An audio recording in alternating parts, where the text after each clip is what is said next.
You ask Tiger to solve. This deals with linear equations with one unknown. The final result is x equals 5.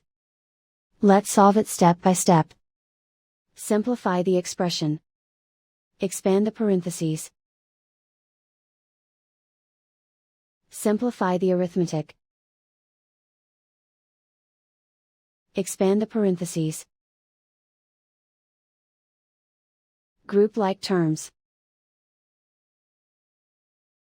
Simplify the arithmetic. Group all constants on the right side of the equation.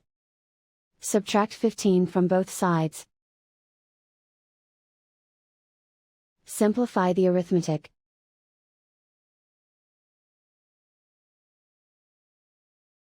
Isolate the x. Divide both sides by -3.